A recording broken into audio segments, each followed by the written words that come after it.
Okay so hello વિદ્યાર્થી મિત્રો, કેમ છો તમે બધા? આશા રાખું છું કે તમે બધા જ મજામાં હશો અને હું સંકેત સર ફરી એક વખત આજના વિડીયો સેશનમાં આપ સૌનું આ યુટ્યુબ ચેનલ ઉપર હાર્દિક સ્વાગત કરું છું. મિત્રો, અત્યારે આપણે ધોરણ 12નો વિષય નામાના મૂળ તત્વોનો ભાગ 1નું પ્રકરણ નંબર 1 જેનું નામ છે ભાગીદારી વિષય પ્રવેશ શીખી રહ્યા છીએ.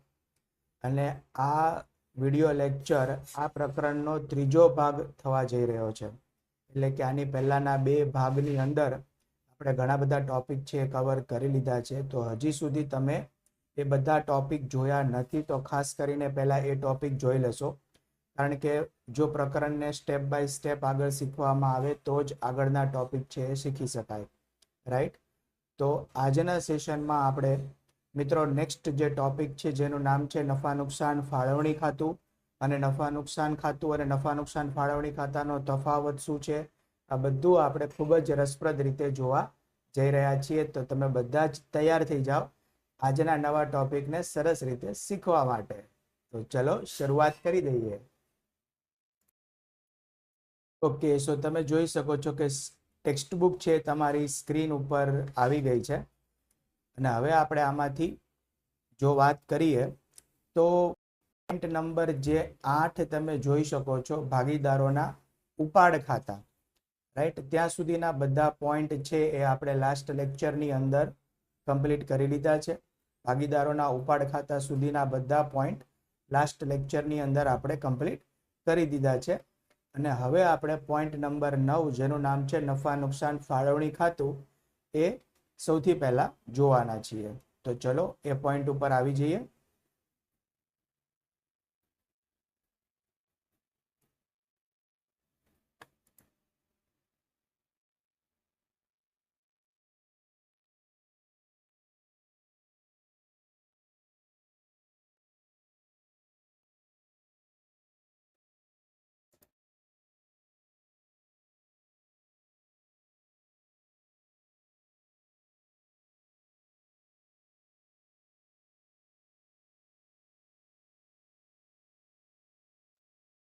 ઓકે, સો તમે અહીંયા જોઈ શકો છો મિત્રો, નફા નુકસાન ફાળવણી ખાતું એટલે કે profit and loss appropriation account ઉપર આપણે આવી ગયા છીએ.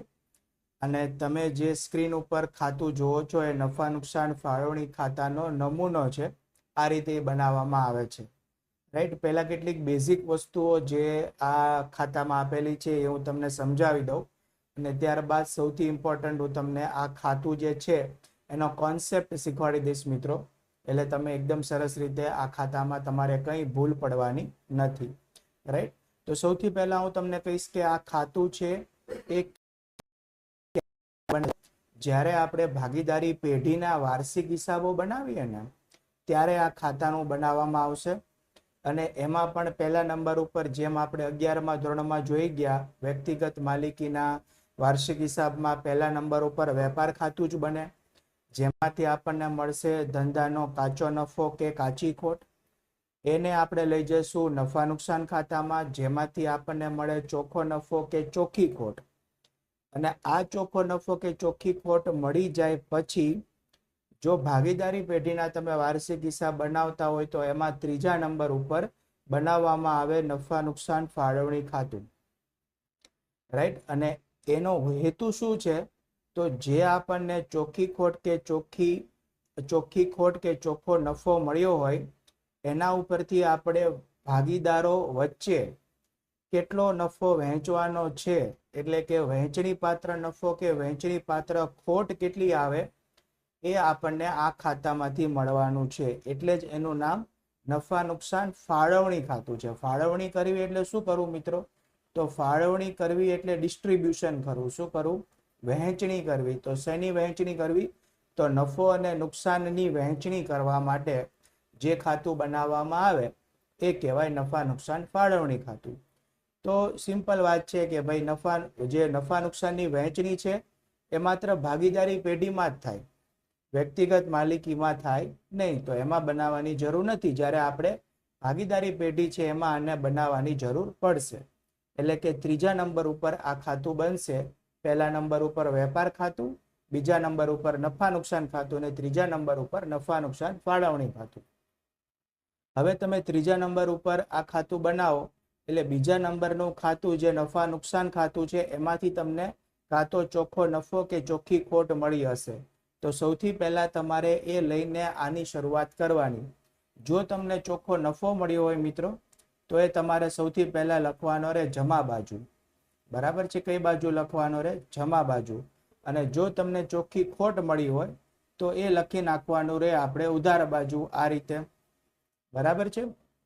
હવે કઈ કઈ વસ્તુઓની આમાં નોંધ થાય તો મિત્રો તમને હવે આ ટેબલનો કોન્સેપ્ટ છે ને એ સમજાવી દઉં. જો નફા નુકસાન ખાતાની અંદર પણ ઉધાર બાજુ બધા ખર્ચ લખાય અને જમા બાજુ બધી આવકો લખાય, જે તમને ખબર જ છે.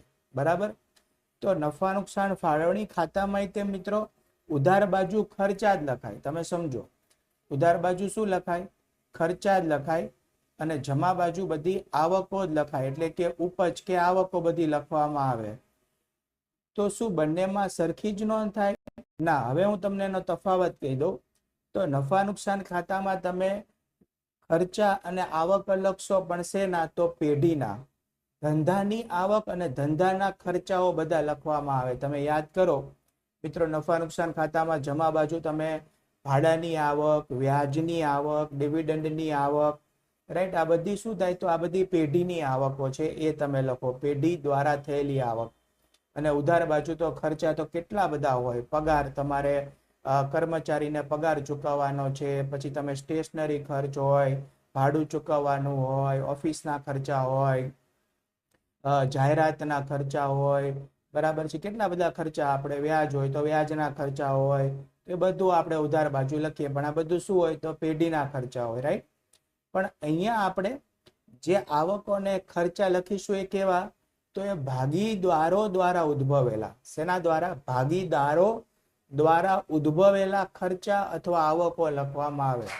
રાઈટ? હવે તમને પ્રશ્ન થાય કે સર, ભાગીદારો દ્વારા તે પેઢીમાં આવક અને ખર્ચા થાય? તો આ વાત સાચી છે.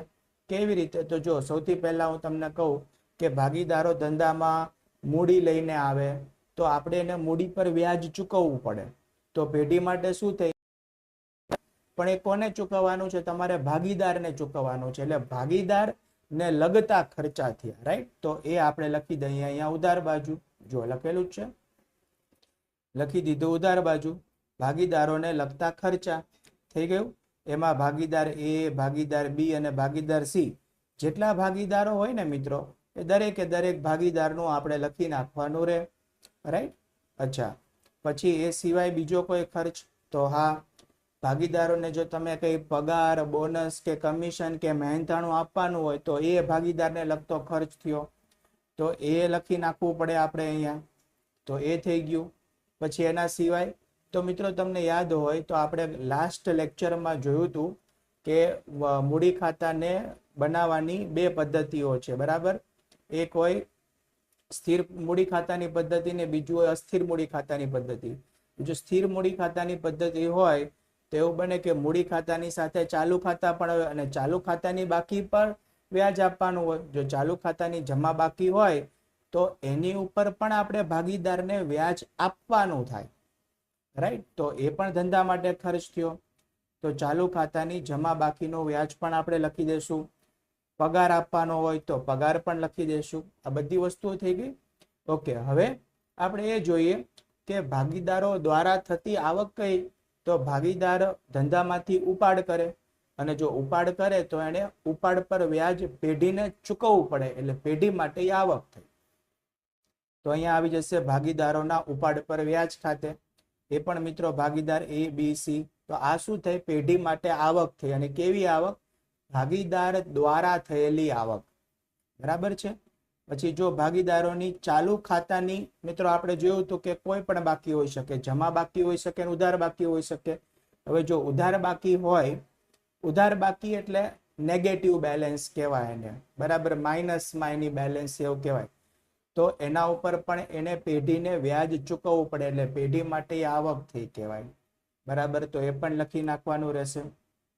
બસ, આ બધી વસ્તુ. હવે આ સિવાય એક આપણી પાસે અસામાન્ય વસ્તુ જે થોડી અલગ છે, તો એ આપણે જોઈ લઈએ, જે તમારે યાદ રાખવાની મિત્રો. એ છે સામાન્ય અનામત કે ફંડ ખાતે.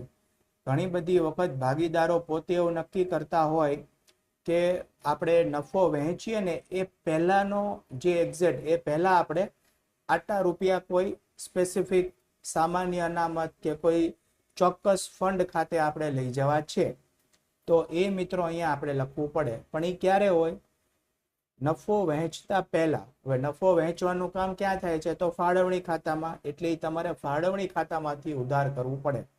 બરાબર છે? તો એ લખી નાખવાનું મિત્રો. બસ હવે બધી વસ્તુ પૂરી થઈ ગઈ. હવે શું કરવાનું? જે રીતે તમે ઉપરના ખાતા બધા બંધ કરતા હતા, મૂડી ખાતું, ચાલુ ખાતું, એ રીતે આપણે આને બંધ કરી દેશું. 3 સ્ટેપની પ્રોસેસ છે. પહેલા સ્ટેપમાં બંને બાજુનો સરવાળો કરવાનો. બીજા સ્ટેપમાં જે બાજુનો સરવાળો વધારે હોય એ બંને બાજુ લખવાનો. માની લ્યો કે જમા બાજુનો સરવાળો વધારે આવ્યો આ બાજુનો, તો એ જ બંને બાજુ લખી નાખવાનો. અને તમને જે તફાવત મળશે એ અહીંયા મળશે. આને કહેવાય જમા બાકી. અહીંયા તફાવત મળે ને એને કહેવાય જમા બાકી. અને એ 3 કે બંને ભાગીદાર જે હોય એ બી કે એબીસી એના વચ્ચે નફા નુકસાનની વહેંચણીનું પ્રમાણ જે તમને દાખલામાં આપેલું હોય તો એ પ્રમાણે, દાખલામાં ન આપેલું હોય તો સરખા પ્રમાણમાં શું કરવાનું? વહેંચી દેવાનું. અને આને કહેવાય મિત્રો વહેંચણી પાત્ર નફો, કે જે આપણે મૂડી ખાતે કે ચાલુ ખાતે લઈ જતા હતા એ આપણે પહેલા જોઈ લીધું કે અહીંયા આપણે લઈ જવાનો થાય. એટલે મૂડી ખાતું ને ચાલુ ખાતું આના પછી બને, 4થા નંબર ઉપર બને, આ 3જા નંબર ઉપર બને. બરાબર? ઓકે. હવે સર, હવે માની લો કે ડાબી બાજુનો સરવાળો વધારે આવ્યો, એટલે કે આ બાજુનો સરવાળો વધારે આવ્યો, તો એ સરવાળો બંને બાજુ લખી દેવાનો. તફાવત તમને અહીંયા મળશે. આને કહેવાય ઉધાર બાકી. અને ઉધાર બાકી એટલે વહેંચણી પાત્ર ખોટ. અને વહેંચણી પાત્ર ખોટ હોય તો એ પણ નફા નુકસાનના પ્રમાણમાં વહેંચી દેવાની રહે. અને એ પણ મિત્રો ક્યાં લઈ જવાની રહે? મૂડી ખાતે કે ચાલુ ખાતે લઈ જવાની રહે. બરાબર છે? તો નફા નુકસાન ફાળવણી ખાતાનો જે આખો કોન્સેપ્ટ છે એ એવું કહે છે કે ભાગીદારો દ્વારા થયેલી આવક અને ખર્ચા આમાં નોંધવામાં આવે. અને પેઢીના જે આવક અને ખર્ચા હોય એ બધા નફા નુકસાન ખાતામાં વહેંચવામાં આવે. બરાબર છે? તો અહીંયા તમને શું થાય કે દરેક ભાગીદાર એનો પરફેક્ટ આન્સર તમને નફા નુકસાન ફાળવણી ખાતામાંથી મળી જાય. બરાબર છે? ઓકે. તો મિત્રો આ થઈ ગયો આખો નફા નુકસાન ફાળવણી ખાતાનો કોન્સેપ્ટ. ઓકે. હવે જો વિદ્યાર્થી મિત્રો, અહીંયા તમને 1-2 પોઈન્ટ નવા આપેલા છે અને અગત્યના બી છે, તો આપણે એને સરસ રીતે સમજી લઈએ. જો શું કીધું છે? મેનેજરનું કમિશન અને ભાગીદારે પેઢીને આપેલી લોનનું વ્યાજ છે ને, આ બે વસ્તુ એ ધંધાનો ખર્ચ ગણવામાં આવે છે. જો આ શું છે? બંને વસ્તુ ધંધાનો. ઘણી બધી વખત એવું હોય કે ધંધામાં મેનેજર હોય ને, એને આપણે એનો પગાર કેવું તો આપતા જ હોય, પણ એને પ્રોફિટમાંથી કમિશન આપતા હોય. તો આ મેનેજરને આપણે જે કમિશન આપીએ, અને બીજું ભાગીદારે જો પેઢીને લોન આપેલી હોય તો એ લોનનું વ્યાજ, એ બંને ધંધાનો ખર્ચ ગણાય.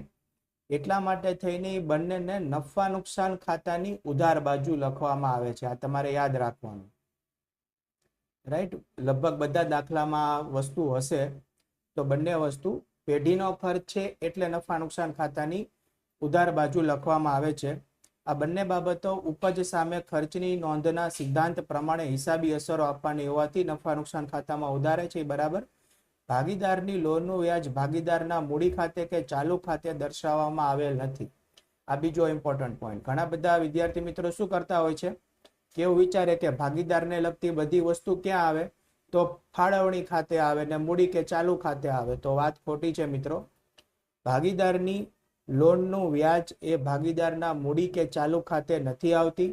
તેની અલગ અસર દર્શાવવામાં આવશે. ભાગીદારની લોન એ ધંધાનું દેવું છે. હવે એનું તમને આનું લોજિક આપેલું છે કે એ શું કામ નફા નુકસાન ફાળવણી ખાતે નથી? તો પહેલી કે જો પેઢી છે એ ભાગીદાર પાસેથી લોન લે કે કોઈ પણ નાણાકીય સંસ્થા કે બેંક પાસેથી લોન લે, પેઢી માટે બંને વસ્તુ રાઈટ. માની લો કે કોઈ પેઢી છે, તમે વિઝ્યુઅલાઇઝ કરો મગજમાં કે આ ભાગીદારી પેઢી ચાલે છે, તો એ ભાગીદાર પેઢી માટે તો નાણાકીય સંસ્થા કે બેંકમાંથી લોન લેવી કે ભાગીદાર પાસેથી લોન લેવી, એના માટે બંને વસ્તુ સરખી જ છે. એટલે જેમ આપણે બેંકમાંથી લોન લઈએ અને એની અસર આપીએ ને, એ જ રીતે તમે જો ભાગીદાર પાસેથી લોન લીધી હોય ને તો એની અસર એ જ રીતે આપવાની.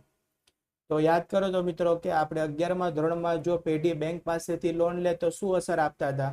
તો પહેલું તો લોન સર ધંધા માટે દેવું છે, અને દેવું ક્યાં લખાય? તો પાકા સરવૈયામાં મૂડી દેવા બાજુ. તો એ જ રીતે લખવાનું. અને બીજું, લોનનું વ્યાજ જે હતું એ ધંધા માટે ખર્ચ છે. લોનનું વ્યાજ ધંધા માટે ખર્ચ કહેવાય, તો એ લખાય નફા નુકસાન ખાતામાં ઉધાર બાજુ. તો એ જ રીતે લખવાનું.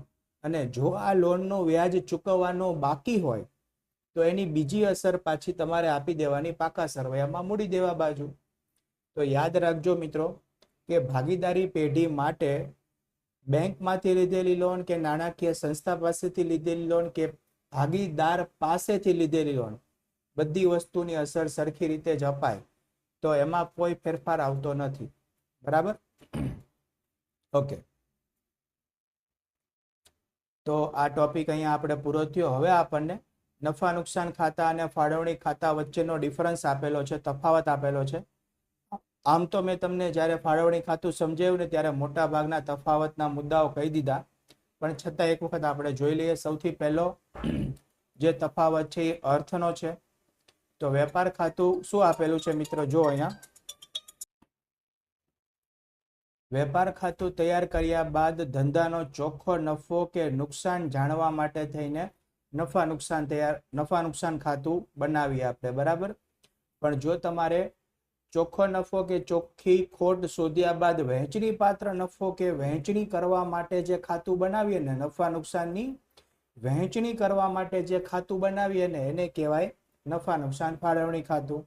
બરાબર? કોણ તૈયાર કરે આ બંને ખાતા? તો બધા ધંધાકીય એકમો નફા નુકસાન ખાતું તો તૈયાર કરે જ તે, પણ ખાલી ભાગીદારી પેઢી છે મિત્રો એ નફા નુકસાન ફાળવણી ખાતું તૈયાર કરે. ખાતાની શરૂઆતમાં શેની નોંધ આવે? તો નફા નુકસાન ખાતાની શરૂઆત જે કાચો નફો કે કાચી ખોટ મળી હોય આપણને ત્યાંથી થાય. જ્યારે નફા નુકસાન ફાળવણી ખાતાની શરૂઆત ચોખ્ખો નફો કે ચોખ્ખી ખોટ મળી હોય ત્યાંથી થાય. બરાબર? હવે આ જો આ ડિફરન્સ મેં તમને કીધો હતો.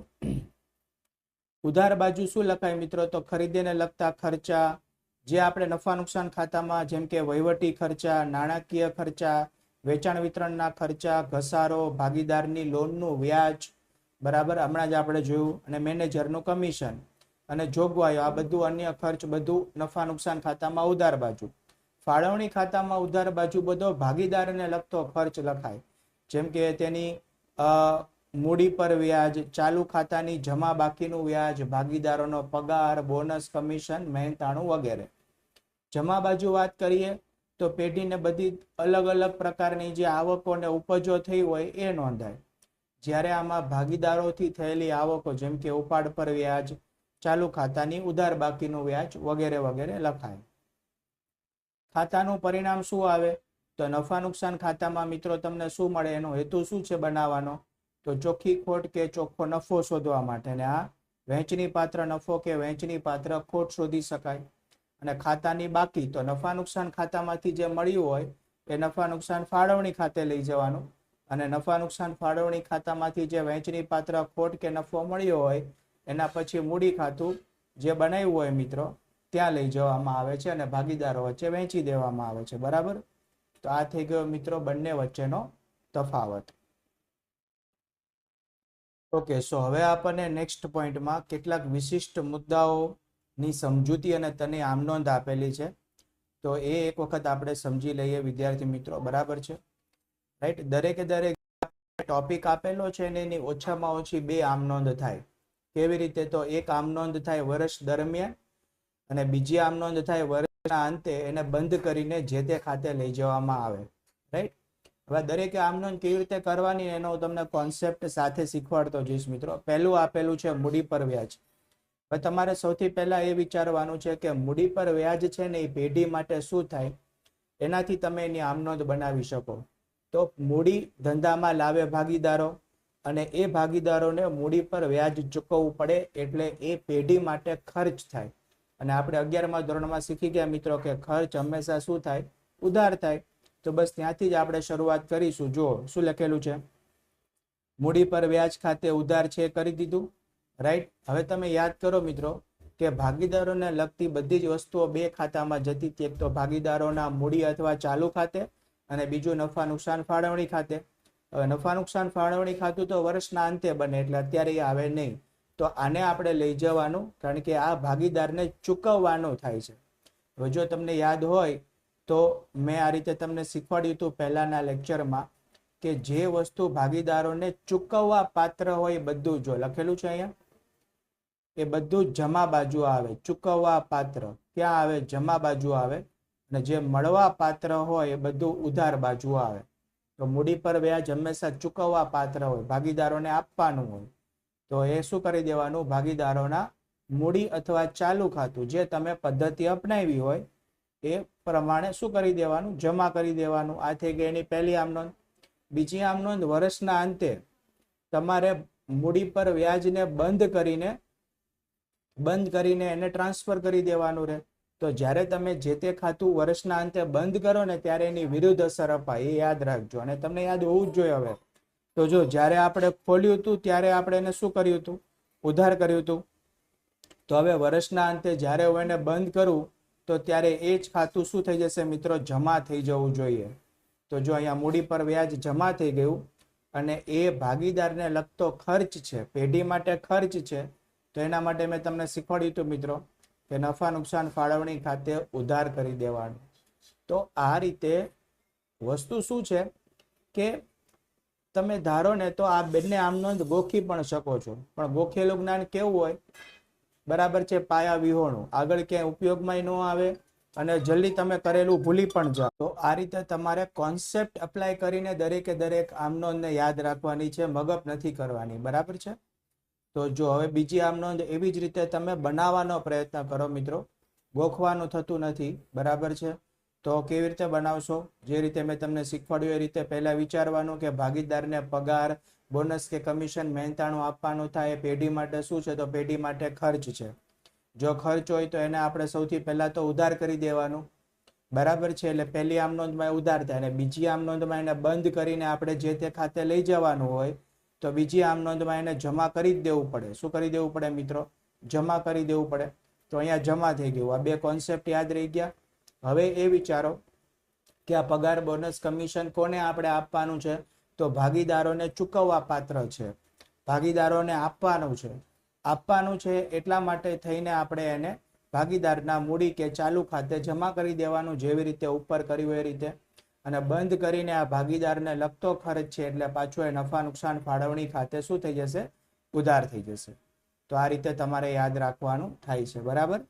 ઉપાડ પર વ્યાજ. હવે મિત્રો એ વિચારો કે ઉપાડ પર વ્યાજ પેઢી માટે શું છે?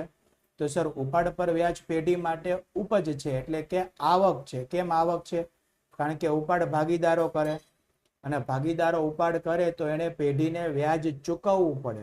ભાગીદારોએ પેઢીને ચૂકવવું પડે તો પેઢી માટે આવક થઈ અને આવક હંમેશા જમા થાય. બસ આટલી મને ખબર પડે ને તોય તે ઉપાડ ખાતે શું કરી દઈશ? અહીંયા જમા કરી દઈશ. ઉપાડ પર વ્યાજ ખાતે જમા કરી દઈશ. પહેલા કોન્સેપ્ટ વાઇઝ એન્ટ્રી કરવાની, ભલે ઉપર નીચે થાય. બરાબર. ઉપાડ પર વ્યાજ જમા કરવાનું એટલે પહેલું સ્ટેપ આ થઈ ગયું, જમા થઈ ગયું. અને બીજું, વર્ષના અંતે આપણે એને બંધ કરીને ટ્રાન્સફર કરવાનું હોય અને ટ્રાન્સફર કરવા માટે અપોઝિટ એન્ટ્રી આપવી પડે, વિરુદ્ધ એન્ટ્રી આપવી પડે.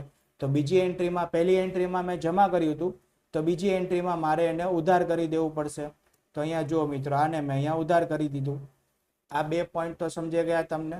હવે ત્રીજો પોઈન્ટ, સર ઉપાડ પર વ્યાજ એ ભાગીદારો પાસેથી મળવા પાત્ર હોય, ચૂકવવા પાત્ર નહીં, લેવાનું છે એટલે મળવા પાત્ર હોય. અને મળવા પાત્ર હોય તો ભાગીદારોના મૂડી કે ચાલુ ખાતે એને આપણે ઉધાર કરવું પડે. તો અહીંયા ઉધાર કરી દીધું. અને આ ઉપાડ પર વ્યાજ વર્ષના અંતે તમારે લઈ જવાનું નફા નુકસાન ફાળવણી ખાતે, કારણ કે ભાગીદારો દ્વારા થયેલી આવક છે. તો નફા નુકસાન ફાળવણી ખાતે એને આપણે ટ્રાન્સફર કરી દેશું. થઈ ગઈ એન્ટ્રી ઉપાડ પર વ્યાજની. સામાન્ય અનામત ખાતે લઈ ગયેલો નફો. મિત્રો તમે જોયું હતું આપણે કે જ્યારે આપણે ઘણી બધી વખત પ્રશ્નમાં એવું આપેલું હોય કે ભાગીદારો વચ્ચે નફો વહેંચતા પહેલા એટલે વહેંચણી પાત્ર નફો શોધતા પહેલા. હવે એ બધું ક્યાં થાય? તો નફા નુકસાન ફાળવણી ખાતે થાય. તો નફા નુકસાન ફાળવણી ખાતે ઉધાર કરી અને સામાન્ય અનામત ખાતે જમા કરી દેવાનું. એટલે નફાનો અમુક ભાગ આપણે ફાળવણી કરતા પહેલા, એટલે વહેંચણી પાત્ર નફો શોધતા પહેલા આપણે સામાન્ય અનામત ખાતે લઈ જવાનું નક્કી કરેલું છે. તો એની આ રીતે આમ નોંધ થાય. હવે નફા નુકસાન ફાળવણી ખાતાનો નફો કે ખોટ, એટલે કે વહેંચણી પાત્ર નફો કે ખોટ હોય તો શું કરવાનું? તો જો નફો હોય તો નફો હોય તો એ આપણે ભાગીદારોને ચૂકવવા પાત્ર થાય. આવી રીતે યાદ રાખવાનું. ભાગીદારને ચૂકવવા પાત્ર હોય એટલે ભાગીદારોના મૂડી કે ચાલુ ખાતે જમા થાય ચૂકવવા પાત્ર વસ્તુ. અને ખોટ હોય તો એનાથી ઊંધું, બરાબર, કે મૂડી કે ચાલુ ખાતે ઉધાર થઈ જશે.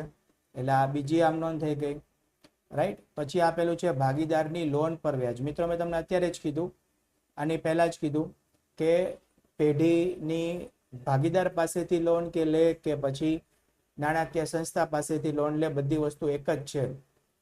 તો લોન પર વ્યાજ પેઢી માટે ખર્ચ છે. શું છે? પેઢી માટે ખર્ચ. એટલે સૌથી પહેલા તો એ ઉધાર કરવાનું. તો જો આપણે અહીંયા પહેલા એને ઉધાર કરી દીધું, લોન પર વ્યાજ ખાતે ઉધાર કરી દીધું મિત્રો. હવે બે વસ્તુ છે કે જો તમે આ લોન પર વ્યાજ ચૂકવી દીધું હોય અને ચૂકવવાનો બાકી હોય, બંને વસ્તુ બની શકે. ચૂકવી દીધું હોય તો રોકડ વ્યવહાર થયો એટલે રોકડ ખાતે જમા થશે. ચૂકવી દીધું હોય તો શું થયું? રોકડ વ્યવહાર થયો છે, રોકડ ખાતે જમા થશે. અને ચૂકવવાનું બાકી હોય તો લોન પર ચૂકવવાના બાકી વ્યાજ ખાતે જમા થાય. બાકી ઉધાર તો બેમાં લોન પર વ્યાજ જ થાય, કારણ કે ધંધાનો ખર્ચ છે. તો લોન પર વ્યાજ ઉધાર થશે, પણ તમારે જોવાનું કે ચૂકવી દીધેલું છે કે ચૂકવવાનું બાકી છે, એ પ્રમાણે જમા કરવાનું, બરાબર. અને વર્ષના અંતે શું કરવાનું? તો સર વર્ષના અંતે આપણે શીખ્યા કે તમે શીખવાડ્યું કે વર્ષના અંતે ખાતું બંધ કરો ત્યારે વિરુદ્ધ અસર આપવાની. તો આ ખાતું કે આ ખાતું જે બે માંથી આપણે કર્યું હોય એ બંધ કરો એટલે શું થાય?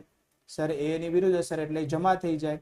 અને જમા કરીને ક્યાં ટ્રાન્સફર કરવાનું? તો નફા નુકસાન ખાતે. નફા નુકસાન ખાતે જાય મિત્રો. ખાસ યાદ રાખજો, ઘણા બધા વિદ્યાર્થી મિત્રો આમાં ભૂલ કરે છે કે ફાળવણી ખાતે લઈ જાય છે. નથી લઈ જવાનું, એ મેં તમને પહેલા શીખવાડી દીધું, બરાબર છે. ક્યાં લઈ જવાનું? નફા નુકસાન ખાતે લઈ જવાનું થાય, બરાબર. તો આ થઈ ગઈ લોન પર વ્યાજની અસર. ઓકે, સો વિદ્યાર્થી મિત્રો અહીંયા સુધી જે આપણે પોઈન્ટ જોયા એ બધા થિયરીને લગતા બધા પોઈન્ટ હતા. અને આગળથી ભાગીદારોની મૂડી પર વ્યાજ, એ બધા પોઈન્ટ્સ છે એ ટૂંકા દાખલા કે દાખલાને રિલેટેડ પોઈન્ટ્સ છે. તો એ આપણે પછી કવર કરીશું. પહેલા જેટલા બી થિયરી પોઈન્ટ હોય ને આ ચેપ્ટરના, એ આપણે પહેલા લઈ લઈએ. આમ તો લગભગ બધા થિયરી પોઈન્ટ પતી ગયા છે, પણ ચેપ્ટરની અંતમાં એટલે કે છેલ્લે કદાચ એકાદો ટોપિક આપેલો હોય તો આપણે એને કવર કરી લઈએ. ઓકે, અહીંયા તમે જોઈ શકો છો મિત્રો, એક તમને ટોપિક આપેલો છે જેનું નામ છે મર્યાદિત જવાબદારી વાળી ભાગીદારી પેઢી. હવે સૌથી પહેલા કહી દઉં કે આ ટોપિક માત્ર તમારી જાણકારી માટે છે, પરીક્ષા માટે આ ટોપિક નથી. લાસ્ટમાં લખેલું છે, તમારી માત્ર તમારા નોલેજ માટે આ ટોપિક છે, એક્ઝામ માટે આ ટોપિક નથી. પણ બહુ સરસ ટોપિક છે અને કરંટ અફેર્સનો ટોપિક છે, રાઈટ. તો એક વખત ખાલી તમે સમજી લ્યો, બાકી બહુ ડીપમાં આના વિશે યાદ રાખવાની જરૂર નથી. જો શું કહેવા માંગે છે, બહુ સરસ વસ્તુ આની અંદર કીધી છે કે આપણે 1932ના ભાગીદારી કાયદા પ્રમાણે એ જોયું કે ભાગીદારોની ધંધાના દેવા પ્રત્યે અમર્યાદિત જવાબદારી છે, બરાબર. આપણે જ્યારે ભાગીદારી પેઢીના લક્ષણો જોયા હતા ને, એમાં આપણને ખ્યાલ આવતું હતું કે ભાગીદારોની જવાબદારી અમર્યાદિત છે. હવે થાય શું કે ભારતમાં લઘુ અને મધ્યમ ઉદ્યોગોને વધુ પ્રગતિશીલ બનાવવા માટે તેમજ ભાગીદારી પેઢીમાં ભાગીદારોની અમર્યાદિત જવાબદારીની મર્યાદાને દૂર કરવા માટે, હવે આ છે ને ભાગીદારી પેઢીનું સૌથી મોટું કન્સ્ટ્રેન્ટ હતું. કન્સ્ટ્રેન્ટ એટલે શું કે એની સૌથી મોટી મર્યાદા હતી. આના કારણે ઘણી બધી ભાગીદારી પેઢી ભાગીદારો ચાલુ કરવા તૈયાર નહોતા થતા. કેમ?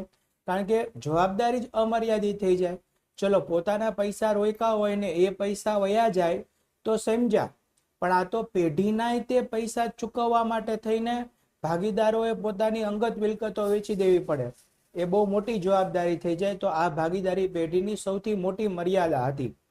તો આ મર્યાદાને દૂર કરી દીધી. તમે સમજો, આ મર્યાદાને દૂર કરવા માટે થઈને ભારતમાં એક નવો કોન્સેપ્ટ આવ્યો, એક નવો કાયદો આવ્યો, અને એ કાયદાનું નામ છે the limited liability partnership act 2008. બરાબર, એક નવી યોજના દાખલ કરવામાં આવેલ છે. ધંધાના બિન કોર્પોરેટ સ્વરૂપની મર્યાદાઓ દૂર કરવા ધંધાનું સ્વરૂપ અસ્તિત્વમાં મૂકવામાં આવ્યું છે. આ મર્યાદાઓને દૂર કરવા માટે જ આ સ્વરૂપ અસ્તિત્વમાં છે. અહીં ભાગીદારોની ધંધા પ્રત્યેની જવાબદારી મર્યાદિત કરવામાં આવેલ છે. જો ખ્યાલ આવ્યો મિત્રો, જે ખરેખર ભાગીદારી પેઢીમાં જવાબદારી કેવી હતી? અમર્યાદિત હતી, અને એ મર્યાદાને દૂર કરવા માટે થઈને નવો સ્વરૂપ અસ્તિત્વમાં આવ્યું, જેનું નામ છે લિમિટેડ લાયબિલિટી પાર્ટનરશિપ એક્ટ 2008. અને આ મર્યાદાઓને શું કરી દીધી? આમાંથી દૂર કરી દીધી કે હવે ભાગીદારોની જવાબદારી અમર્યાદિત નહીં રહે. જો શું કે છે, ધંધાનું આ સ્વરૂપ ભાગીદારી પેઢી અને કંપનીના લક્ષણો ધરાવે છે. આવું કેમ? કારણ કે જો એક તો છે ભાગીદારો, એટલે ભાગીદારી પેઢી તો થઈ, પણ કંપનીમાં એવું હોય કે કંપનીના જે માલિકો હોય ને એની જવાબદારી મર્યાદિત હોય. તો હવે શું થયું કે ભાગીદારી પેઢી તો ખરી જ, પણ ભાગીદારોની જવાબદારી મર્યાદિત.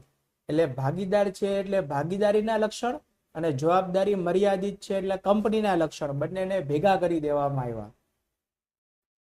અહીં ભાગીદારની ધંધા પ્રત્યેની જવાબદારી કંપનીના સ્વરૂપમાં જે રીતે શેરહોલ્ડરની હોય છે તે જ રીતે ભાગીદારની થાય. કંપનીમાં હંમેશા એવું હોય કે શેરહોલ્ડરની જવાબદારી મર્યાદિત હોય. પોતે જેટલા પૈસા રોક્યા ને એટલા પૈસા માટે જ શેરહોલ્ડર જવાબદાર ગણાય. પોતે કંપનીમાં 1 લાખ રૂપિયા રોક્યા, 2 લાખ રૂપિયા રોક્યા, તો એટલા માટે જ જવાબદાર ગણાય. એનાથી વધારે કંપનીના દેવા પ્રત્યે શેરહોલ્ડરની કોઈ જવાબદારી રહે નહીં. તો હવે જે આ સ્વરૂપ છે જેનું નામ છે લિમિટેડ લાયબિલિટી પાર્ટનરશિપ એક્ટ, એટલે કે મર્યાદિત જવાબદારી વાળી ભાગીદારી પેઢીમાં એવું થઈ જશે, ભાગીદારોની જવાબદારી પોતે જેટલા રૂપિયા રોક્યા ને એટલા પૂરતી જ મર્યાદિત, એનાથી આગળ એમની કોઈ જવાબદારી રહેતી નથી. ધંધાનો દરેક ભાગીદાર LLP એટલે કે લિમિટેડ લાયબિલિટી પાર્ટનરશિપના એજન્ટ તરીકે કાર્ય કરશે, પણ તેનું કાર્ય અન્ય ભાગીદારોના એજન્ટ તરીકેનું ગણાશે નહીં. જો આ બીજી વસ્તુ થઈ મિત્રો. અહીંયા શું થશે? પહેલામાં એવું હતું કે બધા ભાગીદાર એકબીજાના એજન્ટ તરીકે કામ કરતા હતા. અહીંયા પોતે જે એજન્ટ તરીકે કાર્ય કરશે, પણ અન્ય ભાગીદારના એજન્ટ તરીકે કાર્ય કરશે નહીં. આ LLP એ પોતાની નોંધણી કરાવવી ફરજિયાત છે, કારણ કે કાયદો છે મિત્રો. તો તમે જો આ ટાઈપની પેઢી શરૂ કરો, ધંધો શરૂ કરો, તો તમારે એની નોંધણી તો કરાવવી જ પડે.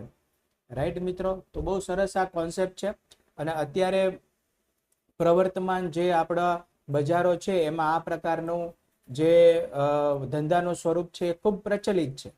રાઈટ? તમને ઘણા બધા માર્કેટની અંદર તમે ઘણા બધા ધંધાઓ એમાં જોવા મળશે કે જેની પાછળ LLP શબ્દનો ઉપયોગ કરેલો હોય.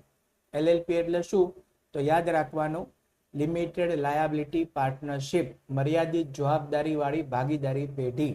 હે? તો હવે મિત્રો કંઈ પણ ધંધાનું નામ જુઓ અને પાછળ LLP આવે તો સામેવાળાને ખબર ન હોય તો સમજાવી દેજો એને કે LLP એટલે શું થાય. બરાબર? ડન છે. ચલ, હવે મિત્રો આપણે થિયરીના બધા પ્રશ્નો પૂરા કર્યા છે, તો પછી આપણે આ ચેપ્ટરના જે વૈકલ્પિક પ્રશ્નો જે છે વિભાગ એમાં પૂછાતા હોય છે એ બધા સાથે સાથે જોઈ લે થિયરીની સાથે. ચલો જોઈ લઈએ. સૌથી પહેલો પ્રશ્ન છે, ભાગીદારોની મૂડી પરનું વ્યાજ. ધ્યાન આપજો મિત્રો, સમજવામાં મિસ્ટેક ન થાય, પૂરેપૂરું ધ્યાન અહીંયા. ભાગીદારોની મૂડી પરનું વ્યાજ એ ભાગીદાર માટે શું છે? હવે જો મિત્રો, આમ મૂડી પર વ્યાજ છે ને બહુ સરળ વસ્તુ છે કે ધંધા માટે ખર્ચ થાય, પણ જાતે કરીને કહાનીમાં થોડો ટ્વિસ્ટ લાવવા માટે થઈને તમને એવું પૂછ્યું છે કે ભાગીદાર માટે શું થાય. મિત્રો મોસ્ટ ટાઈમ બી પ્રશ્ન આવડવા બરાબર. મૂડી પર વ્યાજ, ઉપાડ પર વ્યાજ, લોન પર વ્યાજ, પેઢી માટે શું છે અને ભાગીદાર માટે શું છે, અવારનવાર મુખ્ય પરીક્ષામાં તમારી બોર્ડની પરીક્ષામાં પૂછાતા હોય છે. આ પ્રકારના IMP કરી લેજો. ભાગીદાર માટે શું છે એવું પૂછેલું છે, તો ભાગીદાર ધંધામાં મૂડી લાવે અને એ મૂડી પર વ્યાજ ભાગીદાર માટે આવક કે ઉપજ ગણાય. મિત્રો ધ્યાન રાખજો, ભૂલ ન થાય. અને જો પેઢી માટે પૂછેલું હોત, ભાગીદાર માટે આવક કે ઉપજ, પણ જો પેઢી માટે પૂછેલું હોત તો ખર્ચ આવે. બરાબર છે? તો કયા POV તમે લખો છો ને, POV, હે ને, કયા પોઈન્ટ ઓફ વ્યૂ થી પૂછેલું છે, બસ એ ધ્યાનમાં રાખજો. રેડી? ચલો આગળ વધીએ. નંબર 2, કઈ પદ્ધતિમાં મૂડીની રકમ બદલાતી હોવાથી મૂડીનું વ્યાજ પણ દર વર્ષે બદલાતું રહે છે? તો મિત્રો સામાન્ય વસ્તુ છે, જેમાં સ્થિર મૂડી હોય, બરાબર છે, તો એમાં મૂડી સ્થિર રહે એટલે મૂડી પરનું વ્યાજ પણ કેવું રહે? સ્થિર રહે. પણ જેમાં મૂડી બદલાતી રહે, રાઈટ, ગયા વર્ષની મૂડી જુદી, આ વર્ષની મૂડી જુદી, તેમાં મૂડી પર વ્યાજ પણ દર વર્ષે કેવું થતું રહે? બદલાતું રહે. તો આવશે અસ્થિર મૂડી ખાતાની પદ્ધતિ. સાચો જવાબ શું આવશે? અસ્થિર મૂડી ખાતાની પદ્ધતિ, કારણ કે એમાં શું થતું રહે છે? બદલાતું રહે છે. ઓકે, તો ચલો હવે ત્રીજો પ્રશ્ન જોઈએ. ત્રીજા પ્રશ્નમાં આપેલું છે કે હંગામી મૂડી પ્રથામાં ભાગીદારના ભાગનો નફો કયા ખાતે કઈ બાજુ લખાય છે? મિત્રો તમને યાદ હોવું જોઈએ કે મૂડી ખાતાને આપણે લખવાની આપણી પાસે બે પદ્ધતિ છે. એક છે સ્થિર એટલે કે કાયમી, અને બીજી છે અસ્થિર એટલે કે હંગામી. તો અસ્થિર એટલે હંગામી હોય તો એની અંદર એક જ ખાતું બને અને એ છે મૂડી ખાતું. તો મૂડી ખાતાની અંદર જમા બાજુ લખાય. મિત્રો ક્યાં લખાશે? મૂડી ખાતાની અંદર જમા બાજુ. તો આમાં સાચો જવાબ આવશે બ. ચલો આગળ વધીએ. ચોથા નંબરનો પ્રશ્ન આપણને આપેલો છે.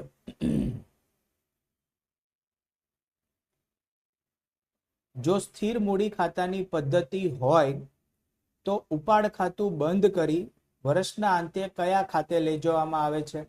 મિત્રો સ્થિર મૂડી ખાતાની પદ્ધતિ એટલે બે ખાતા બને, એક તો મૂડી ખાતું અને બીજું ચાલુ ખાતું, બરાબર છે. તો જો ચાલુ ખાતું બનતું હોય તો સૌથી પહેલા આપણે પ્રાયોરિટી ચાલુ ખાતાને આપવી પડે. એટલે ઉપાડ ખાતું બંધ કરીને કયા ખાતે લઈ જવામાં આવે છે? તો બ એટલે કે ચાલુ ખાતે આપણે એને લઈ જવામાં આવે છે. ચલો હવે આગળ વધીએ. પછીનો પ્રશ્ન નંબર 5 આપણી પાસે છે. એમાં આપેલું છે કે ભાગીદારોના ચાલુ ખાતાની ઉધાર બાકીનું વ્યાજ, બરાબર છે મિત્રો, યાદ રાખજો શું લખેલું છે? ચાલુ ખાતાની બે બાકી હોય, એક તો જમા બાકી હોય એટલે પોઝિટિવ બેલેન્સ, અને બીજી હોય ઉધાર બાકી એટલે કે નેગેટિવ બેલેન્સ. અને આ ઉધાર બાકી એટલે નેગેટિવ બેલેન્સ અને એનું વ્યાજ પેઢી માટે શું ગણાય? તો મિત્રો ભાગીદારોના ચાલુ ખાતાની ઉધાર બાકી હોય એટલે કે નેગેટિવ બેલેન્સ, એટલે ભાગીદારોએ એનું વ્યાજ પેઢીને ચૂકવવું પડે, બરાબર છે. તો એ ગણાય પેઢી માટે આવક, અને એટલે જ આપણે એને નફા નુકસાન ખાતામાં જમા બાજુ લખીએ. તો શું થવાશે મિત્રો? પાંચમામાં જવાબ આવશે ક, કે એને આપણે આવક તરીકે ઓળખીએ છીએ, બરાબર છે. ચલો આગળ વધીએ. નેક્સ્ટ પ્રશ્ન નંબર 6 માટે. 6 માં આપેલું છે ભાગીદારોના ઉપાડ પરનું વ્યાજ એ ભાગીદાર માટે શું છે? મેં તમને ખબર છે પહેલા જ કીધું હતું કે આ રીતે વ્યાજ વાળો મૂડી પર વ્યાજ, ઉપાડ પર વ્યાજ, ચાલુ ખાતાની ઉધાર બાકી, જમા બાકીનો વ્યાજ અને લોન પર વ્યાજ, એ પેઢી માટે શું છે અને ભાગીદાર માટે શું છે? પેઢી માટે હોય ને એના કરતા ભાગીદાર માટે વિરુદ્ધ જ હોય, યાદ રાખવાનું, બરાબર છે. તો એના પ્રશ્ન બહુ જ પૂછાય છે. જો આ કેટલા પ્રશ્ન એવા ઉપર પહેલો હતો, પછી આ 5મા નંબરનો પ્રશ્ન એના જેવો જ આવ્યો, અને હવે 6ઠા નંબરનો આવ્યો, બરાબર. ભાગીદારોના ઉપાડ પર વ્યાજ એ ભાગીદાર માટે શું ગણાય? ભાગીદાર માટે પૂછેલું છે મિત્રો. તો ભાગીદાર માટે ખર્ચ ગણાય. શું ગણાય? ખર્ચ ગણાશે. એટલે સાચો જવાબ આવશે અ, ખર્ચ. 7મા નંબર, નફા નુકસાન ખાતાની ફાળવણી ખાતાની ઉધાર બાકી. ઉધાર બાકી એટલે ઉધાર બાજુનો સરવાળો વધારે. ઉધાર બાજુનો સરવાળો વધારે હોય મિત્રો, એટલે એનો મતલબ એવો થયો કે આવક કરતા ખર્ચનો વધારો. ખર્ચનો વધારો એટલે વહેંચણી પાત્ર ખોટ. એટલે જવાબ આવશે ડ, વહેંચણી પાત્ર ખોટ. ચલો 8મા નંબરનો પ્રશ્ન. જો ભાગીદારી કરારનામામાં મૂડી પર વ્યાજની જોગવાઈ ન કરવામાં આવેલી હોય તો કેટલા ટકા લેખે વ્યાજ આપવું પડે? તો જો મિત્રો ભાગીદારી કરારનામામાં મૂડી પર જોગવાઈ કરવામાં આવેલી નથી, બરાબર છે, તો મૂડી પર વ્યાજની ગણતરી થશે નહીં. તો સાચો જવાબ આવશે ડ, કાંઈ નહીં, બરાબર છે. હવે ચલો બધા મને એ કહી દો તો કે 6% ક્યારે ગણાશે? 6% એ કહી દો. ચલો લો, એ જ પ્રશ્ન આવી ગયો 9મા નંબરનો. જો ભાગીદારી કરારપત્રમાં સ્પષ્ટતા ન હોય તો પેઢીને ભાગીદારે ધીરેલી લોન પર કેટલા ટકા લેખે વ્યાજ ગણાય? તો મિત્રો 6% ગણાય. લોન પર વ્યાજ કેટલું ગણાય? 6%. જો કરારમાં સ્પષ્ટતા ન હોય તો પણ કરારમાં સ્પષ્ટતા હોય તો એટલા ટકા લેખે ગણવું પડે, ન હોય તો 6%. રેડી? ચલો 10મો પ્રશ્ન. એ બી અને સી ની મૂડીનું પ્રમાણ 3:2:1 હોય અને વર્ષનો વહેંચણી પાત્ર નફો 66,000 હોય તો સી ને કેટલો નફો મળે? હવે આ પ્રશ્ન છે ને મિત્રો, એ તમને માત્ર ને માત્ર તમને પેલું ડાયવર્ટ કરવા માટે આપેલો છે. મોટા ભાગના વિદ્યાર્થી શું કરે તો જોવે, સર પ્રમાણ 3:2:1 છે, 66,000 નફો છે, તો સી નું પ્રમાણ થઈ જશે 1, એટલે કે 1/6 કરીને 11,000, 66,000 બરાબર. એને સી નું પ્રમાણ 1 ને ભાગ્યા 6, કારણ કે ત્રણેયનો સરવાળો કરો, 3 + 2 + 1 5 એટલે 6, એટલે સર સી નો નફો 11,000 થાય. લો, એકદમ સરળ, રાઈટ? તો મિત્રો તમે આ રીતે લખો અને 11,000 તમે જવાબ લખો એટલે તમારો 1 માર્ક ફટ દેતાનો ઉડી જાય. જવાબ ખોટો. કેમ? કારણ કે તમે પ્રશ્ન અધૂરો વાંચો. પ્રશ્નમાં આ જે તમને પ્રમાણ આપેલું છે, શેનું આપેલું છે મિત્રો? મૂડીનું પ્રમાણ આપેલું છે. 3:2:1 નફા નુકસાનનું પ્રમાણ નથી. જ્યારે નફો તો નફા નુકસાન ના પ્રમાણમાં વહેંચાય, અને જ્યારે પ્રશ્નમાં નફા નુકસાનનું પ્રમાણ ન આપેલું હોય ત્યારે સરખા પ્રમાણમાં નફો વહેંચાશે મિત્રો. કયા પ્રમાણમાં? સરખા પ્રમાણમાં. તો તમારે કરવાનું શું મારા ભાઈ? 66,000 એને 3 વચ્ચે સરખા ભાગે વહેંચવું તો કેટલો આવે? દરેકના ભાગે 22,000 રૂપિયા દરેકના ભાગે આવે. એ બી ને સી, એને 22, બી ને 22 ને સી ને 22. તો હવે જો અ માંથી ફટ દેતાનો તમારો જવાબ શું થઈ ગયો? બ થઈ ગયો. 22,000 રૂપિયા. આટલી વાર લાગે મિત્રો, હેને? પરીક્ષામાં અ લખીને હોશે હોશે બહાર નીકળ્યા હોય, આપણા તો MCQ બધા સાચા, બરાબર છે, અને થોડી વારમાં ખબર પડી જાય આપણને કે આપણો જવાબ ખોટો છે. આટલી વાર લાગે મિત્રો 1 માર્ક જતા, વધારે વાર ન લાગે. તો ખાસ કરીને ધ્યાનથી પ્રશ્ન વાંચવાનો. આ આપણને એવું શીખવાડે છે, પ્રશ્ન ધ્યાનથી વિચારી સમજીને જવાબ લખવાનો. ઓકે, સો ચલો આની સાથે આપણે વિભાગ જે આપણો આ પ્રશ્ન 1 હતો એમાં 10 પ્રશ્ન આપેલા હતા. ખૂબ સરસ રીતે આપણે સમજીને કોન્સેપ્ટ ક્લેરિટી સાથે. મિત્રો મારો ઇન્ટેન્શન એક જ છે કે ભલે આપણે એક લેક્ચરમાં થોડા પ્રશ્ન લઈ શકીએ, પણ તમારો પાયો એટલો મજબૂત હોવો જોઈએ કે એના જેવા જ બીજા તમને 10 પ્રશ્ન પૂછાય ને તો 10 પ્રશ્ન તમને આવડતા હોવા જોઈએ. એ જ ઇન્ટેન્શનથી આપણે આગળ વધી રહ્યા છીએ. ઓકે વિદ્યાર્થી મિત્રો, તો આજના લેક્ચરમાં આપણે અહીંયા સુધી જ હોલ્ડ કરીશું.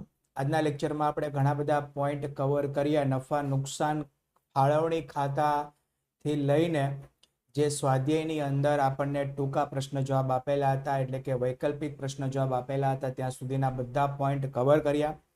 અહીંયા મિત્રો લગભગ આપણો આ ચેપ્ટરના થિયરી પાર્ટના જે બી પ્રશ્ન જવાબ હતા બધા જ અહીંયા એના ટોપિક, એના એક્સપ્લેનેશન બધું જ કમ્પ્લીટ થાય છે. હવે આપણે આ ચેપ્ટરમાંથી કેટલાક ટૂંકા દાખલા જે 3 માર્કની અંદર પૂછાય છે મિત્રો, એની પ્રેક્ટિસ આપણે ખાસ કરી લેવાની છે. સ્વાધ્યાયની અંદર આપેલા છે, હું તમને બતાવું. તો જો પ્રશ્ન નંબર 3 ની અંદર આ જે 11 પ્રશ્ન આપેલા છે ને, એ 3 માર્ક માટે મોસ્ટ MP પ્રશ્ન છે. તો એ સરસ રીતે આપણે ઉદાહરણ બી જોશું અને એને રિલેટેડ જે દાખલા હોય એ બી આપણે સોલ્વ કરીશું. અને પછી જે પ્રશ્ન નંબર 7 અને 8 ઓનવર્ડ્સ જે બધા પ્રશ્ન આપેલા છે ને, એ બધા મોટા દાખલા છે. હવે એ મોટા દાખલા ખરેખર પરીક્ષામાં પૂછાતા નથી, પણ આના પછીનું જે આપણું ચેપ્ટર છે ભાગીદારીના વાર્ષિક હિસાબો, એની અંદર જે આપણે આ પ્રકરણમાં નવા 2 ટોપિક શીખ્યા ને, ખાતા શીખ્યા ને, એક નફા નુકસાન ફાળવણી ખાતું અને બીજું મૂડી ખાતું અને ચાલુ ખાતું, બંને અથવા બંનેમાંથી એક. તો એની ખાસ કરીને પ્રેક્ટિસ કરવા માટે થઈને અહીંયા દાખલા આપેલા છે. તો બધા નહીં, પણ કેટલાક એવા દાખલા હોય કે જેની અંદર બધા ટોપિક આવી જતા હોય, તો એની આપણે પ્રેક્ટિસ કરીશું, જેથી કરીને તમને આના પછીનું જે ચેપ્ટર છે ભાગીદારી પેઢીના વાર્ષિક હિસાબો, એની અંદર જ્યારે તમે આખા વાર્ષિક હિસાબો બનાવો ને બધા ખાતા સાથે બનાવો ને, તો એમાં તમને તકલીફ પડે નહીં. રાઈટ વિદ્યાર્થી મિત્રો? તો બસ આજ માટે આટલું જ. મને રજા આપશો ને જલ્દીથી મળીશું આપણે નવા સેશનમાં નવા ટોપિક સાથે. ત્યાં સુધી આવજો.